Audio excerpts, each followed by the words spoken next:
할렐루야, 좋은 아침입니다. 오늘은 9월 26일 금요일입니다. 오늘도 말씀 앞에 나오신 여러분들을 주님의 이름으로 축복하고 또 환영합니다.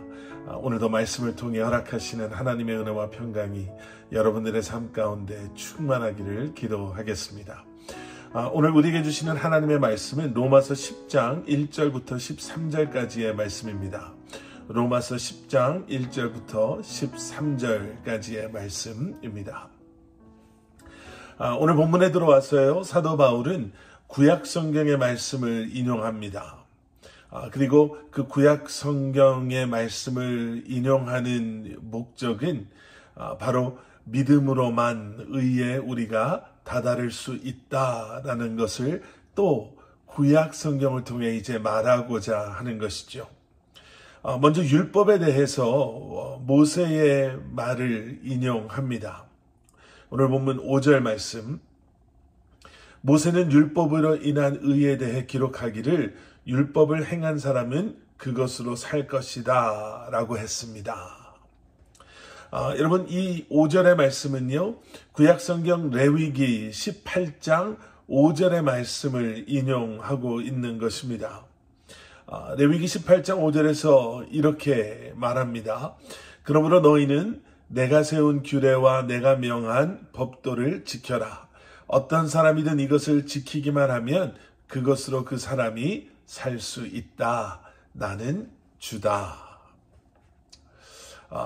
지금 모세가 레위기에서 말했던 말은요, 율법은 지킴으로 우리가 살게 된다. 율법을 지키는 것이 살 길이다 라는 것이지요. 이것이 율법으로 말미암은 의를 말하는 것이라면, 사도 바울은 계속되어지는 6절에서, 오늘 본문 6절에서 이렇게 말합니다. 그러나 믿음으로 인한 의는 이렇게 말합니다. 너는 속으로 누가 하늘을 올라가겠느냐 하지 말라. 이것은 그리스도를 모셔내리려는 것입니다. 혹은 누가 지옥에 내려가겠느냐 하지도 말라. 이것은 그리스도를 죽은 자 가운데서 모셔 올리려는 것입니다. 지금 사도 바울이 무슨 이야기를 하고 있습니까?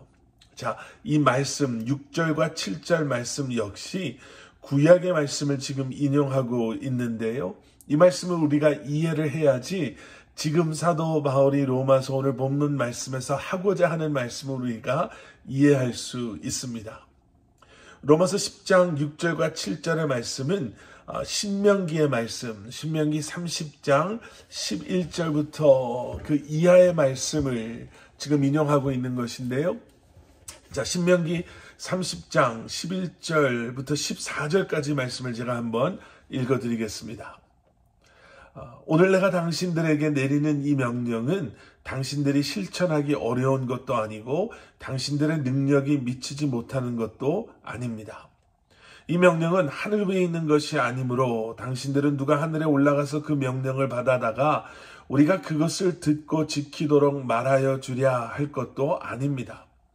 또한 이 명령은 바다 건너에 있는 것도 아니니 누가 바다를 건너가서 명령을 받아다가 우리가 그것을 듣고 지키도록 말하여 주랴 할 것도 아닙니다. 그 명령은 당신들에게 아주 가까운 곳에 있습니다. 당신들의 입에 있고 당신들의 마음에 있으니 당신들이 그것을 실천할 수 있습니다. 지금 사도 바울이 말하고자 하는 것이 무엇인가? 사도 바울은요, 지금 이 구약의 말씀을 지금 그 신약 시대의 말씀으로 비추어서 지금 선포하고 있는 것입니다. 믿음의 본질은 행함으로 성취할 수 없다. 바로 이것이 사도 바울의 주장인 것이죠. 모세가 말한 것처럼 말씀을 가지러 하늘로 올라가거나 아니면 바다를 건너야 할 필요가 있는 것이 아니다. 그렇게 불가능한 것이 아니다라는 거예요. 다시 오늘 본문 6절, 7절로 돌아왔어요. 그것처럼 구원을 받기 위해서 하늘로 올라가서 그리스도를 모셔다가 내려와야 하는 것도 아니고 아니면 지옥으로 내려가서 그리스도를 살려 올라와야 하는 것도 아니다라는 이야기를 하는 거예요. 믿음의 본질은 우리가 구원받고 의롭다 여김을 받는 것은 우리 인간의 능력으로 가능하지 않은 불가능한 그런 것들이 아니다라는 거지요. 하나님께서는 우리를 살리기 위해서 발버둥 치며 또 불가능한 일들을 우리로 하여금 하게 만드시는 분이 아니다라는 거예요. 오늘 8절 말씀, 우리가 봤던 신명기 30장 14절 말씀과 비슷한 그런 내용의 말씀이죠. 그러면 그것은 무엇을 말합니까? 말씀이 내 가까이 있으니 내 입속에 있고 내 마음속에 있다라고 했으니 이것은 우리가 전파하는 믿음의 말씀입니다. 사도 바울의 결론이 뭐예요? 말씀이 멀리 있지 않습니다. 가까이 있습니다. 결국 믿음의 말씀인 것입니다. 이 이야기를 하고 있는 것이죠. 율법을 행했던 수많은 사람들, 또 여전히 율법에 묶여 사는 사람들은 스스로 그 율법을 행함으로 불가능한 일, 어려운 일, 남들은 하지 못하는 일들을 내가 해냈기 때문에 그 공로로 하나님께서 그들을 의롭다 여겨주시고 그들의 기도와 간구를 들어주신다라고 주장했습니다. 또 그렇게 하기 위해서 그리스도를 하늘에서 끌어내리든 지옥에서 살려내든 그 모든 것은 자신의 몫이다 라고 그렇게 생각했어요. 열심을 증명해 보여야 한다. 열심을 보여줘야 한다. 그러면 하나님께서 내 기도도 들으시고 응답해 주실 것이다. 그러면 하나님께서 우리를 축복해 주실 것이다. 여러분, 그렇지만 그것은요, 하나님의 말씀을 잘못 이해하고 있는 것이에요. 예수님께서 인간의 몸으로 이 땅에 오신 것은 우리가 해낸 것이 아닙니다. 하나님께서 우리를 사랑하셔서 예수 그리스도의 순종을 통해 이루신 일이시죠. 그리고 예수님께서 십자가에 달려 죽으시고 부활하신 것 역시도 여러분, 우리가 해낸 것이 아닙니다. 우리의 노력의 결과가 아닌 은혜의 결과인 것이죠.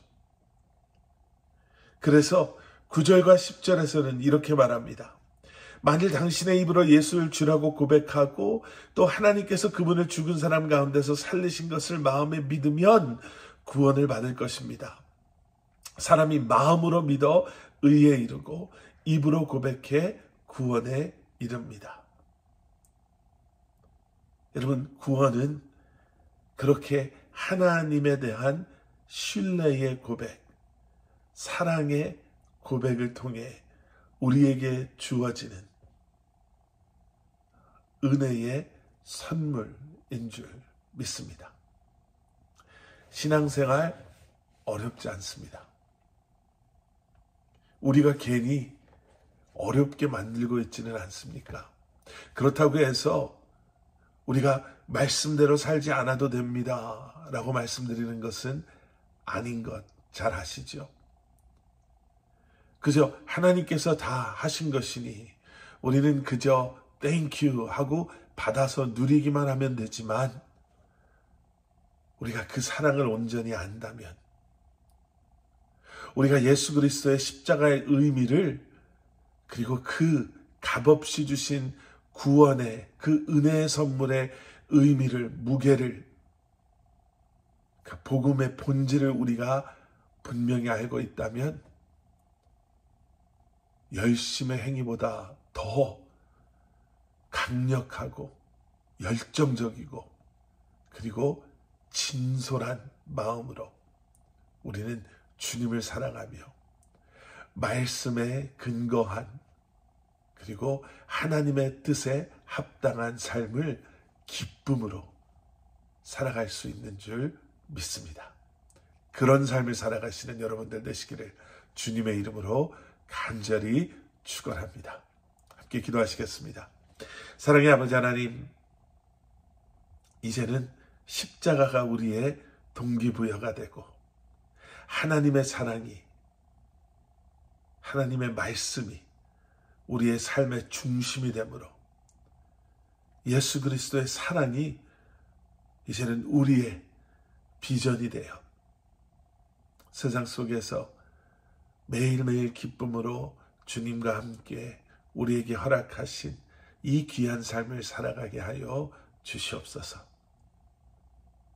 예수 그리스도의 이름 받들어 간절히 기도드렸사옵나이다. 아멘.